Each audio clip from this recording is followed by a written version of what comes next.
Assalamualaikum dan salam sejahtera. Bertemu kembali dalam MG Flash 5 September bersama saya Nur Ayuni Johari. Berita utama, status bekas Perdana Menteri Datuk Seri Najib Razak sebagai Ahli Parlimen Pekan kekal buat masa ini. Perkara itu disahkan Yang di-Pertua Dewan Rakyat Tan Sri Azhar Azizan Harun. Menerusi kenyataan yang dikeluarkan hari ini, beliau berkata bekas Perdana Menteri yang sedang menjalani hukuman penjara selama 12 tahun telah memfailkan petisyen pengampunan pada Jumaat lalu. Menurut Tan Sri Azhar, ia dibuat mengikut perkara 42 Perlembagaan Persekutuan pada 2 September lalu, iaitu dalam tempoh 14 hari dari hari keputusan Mahkamah Persekutuan. Beliau menjelaskan kuasa kehilangan kelayakan Datuk Seri Najib sebagai Ahli Parlimen hanya akan bermula sebaik saja petisyen pengampunan itu selesai. PAS belum mengesahkan jumlah kerusi yang akan ditandinginya pada Pilihan Raya Umum ke-15 PRU15 nanti. Timbalan Presidennya Datuk Seri Tuan Ibrahim Tuan Man berkata jumlah 80 kerusi parlimen yang diberikan sebelum ini adalah untuk pemantauan. Nama tanding itu sudah dibincangkan dalam Perikatan Nasional ke? No, itu bukan jumlah kursi kita tanding. Kita jumlah kursi yang kita pantau, yang kita monitor 80. Jumlah kursi kita akan bincang di peringkat parti lah. Perikatan Nasional belum. Beliau berkata demikian pada sidang media selepas menghadiri simposium perubahan iklim anjuran pejabat ketua pembangkang di Dewan Bankuet Parlimen hari ini. Hadir sama adalah Datuk Seri Anwar Ibrahim dan Yang di-Pertua Dewan Rakyat Tan Sri Azhar Azizan Harun. Semasa muktamar PAS di Kedah semalam, pengarah pilihan raya parti itu, Datuk Seri Muhammad Sanusi Muhammad Noor, menyatakan parti itu meletakkan sasaran untuk bertanding di 80 kerusi pada PRU15 akan datang. Menurutnya, daripada jumlah itu, PAS menyasarkan akan memenangi separuh daripada kerusi-kerusi berkenaan. Berita seterusnya, seorang wanita didakwa di Mahkamah Majistrik Ampang hari ini atas pertuduhan membunuh bayinya yang berusia 6 bulan. Tertuduh Zainah Misdin, 34, hanya mengangguk faham dan tiada pengakuan direkodkan selepas pertuduhan dibacakan jurubahasa di hadapan Majistrik Amalina Basirah Maktub. Mengikut kertas pertuduhan, Zainah didakwa melakukan perbuatan itu di Jalan Seladang 2, Kampung Kelanggit, Hulu Langat pada 7.40 malam 23 Ogos lalu. Dia didakwa melakukannya bersama seorang individu yang masih bebas bagi mencapai niat bersama melakukan bunuh dengan menyebabkan kematian.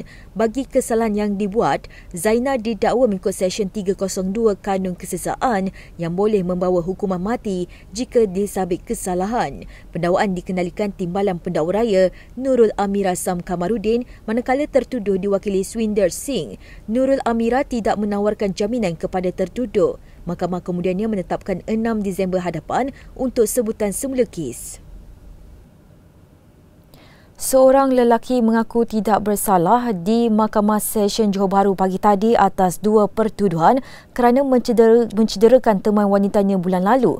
Tertuduh Muhammad Nur Faiz Muhammad Hairi, 30, membuat pengakuan itu selepas pertuduhan dibacakan di hadapan Hakim Siti Nuraida Sulaiman. Berdasarkan kedua-dua pertuduhan, Muhammad Nur Faiz didakwa telah menikam menggunakan sebilah pisau dan menyebabkan kecederaan parah terhadap seorang akaunten berusia 34 tahun. Kedua-dua kesalahan itu dilakukan pada 31 Ogos lalu di Taman Serah Perdana Masai sekitar jam 12.57 tengah hari. Muhammad Nur Faiz yang bekerja sebagai pemandu e-hailing didakwa mengikut Seksyen 307 dan 326 Kanun Kesesaan. Terdahulu kes dikenalikan oleh Timbalan Pendakwa Raya Nur Idayus Salim. Mahkamah kemudian menetapkan tertuduh dikad jamin sebanyak RM20,000 bagi kedua-dua pertuduhan. Selain menetapkan beberapa syarat tambahan, iaitu tertuduh dilarang mendekati dengan mangsa atau saksi. Selain itu, tertuduh juga perlu melaporkan diri di Balai Polis Berhampiran sebulan sekali dan juga perlu menyerahkan pasport antarabangsa miliknya. Hakim menetapkan sebutan semula kes 6 November bagi lantikan urusan peguam serta serahan dokumen termasuk laporan perubatan mangsa. 5 deretan kedai 2 tingkat hangus dalam kebakaran di Jalan Sultan Ibrahim, Bandar Melawati di Kuala Selangor awal pagi tadi. Pengarah Jabatan Bomba dan Penyelamat Malaysia JBPM Selangor, Nur Azam Khamis berkata pihaknya menerima maklumat berhubung kejadian itu pada jam 5.20 pagi. Beliau berkata seramai 32 anggota dari Balai Bomba dan Penyelamat BBP Kuala Selangor, Tanjung Karang, Bestari Jaya, Sekincan dan Sungai Besar dikejarkan ke tempat kejadian. Sebaik tiba, pihaknya mendapati kebakaran itu membabitkan sebuah kedai jahitan pakaian, toko persendirian, rumah burung layang-layang dan masing-masing 2 premis kosong terbakar 70%. Hasil siasatan awal mendapati api dipercayai berpunca dari kedai jahit pakaian dan kemudiannya merebak ke premis lain.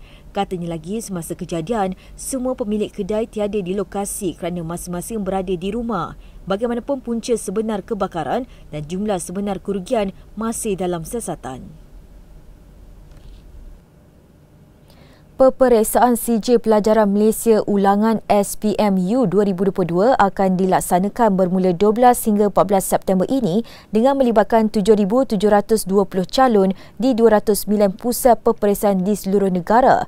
Menerusi kenyataan, Lembaga Peperiksaan LP meminta semua calon untuk merujuk jadual waktu peperiksaan bagi mendapatkan maklumat seperti tarikh, masa, kod dan kertas peperiksaan serta arahan yang perlu dipatuhi semasa peperiksaan berlangsung. Tambahnya, calon turut diingatkan supaya membawa dokumen pengenalan diri dan penyataan pendaftaran peperiksaan ke pusat peperiksaan. Selain itu, mereka juga dikendaki mematuhi prosedur operasi standard dan peraturan yang telah ditetapkan bagi memastikan kelancaran pengurusan pengendalian peperiksaan. Menurut LP lagi, seramai 1,317 orang petugas peperiksaan telah dilantik untuk ujian bertutur bahasa Melayu, manakala 1,441 orang dilantik untuk ujian mendengar bahasa Melayu dan ujian tulis bagi memastikan kelancaran pengurusan dan pengendalian peperiksaan itu. Sehubungan itu, untuk mendapatkan jadual waktu peperiksaan SPMU 2022 dan penyataan pendaftaran peperiksaan boleh dimuat turun melalui laman sesawang rasmi LP seperti yang tertera.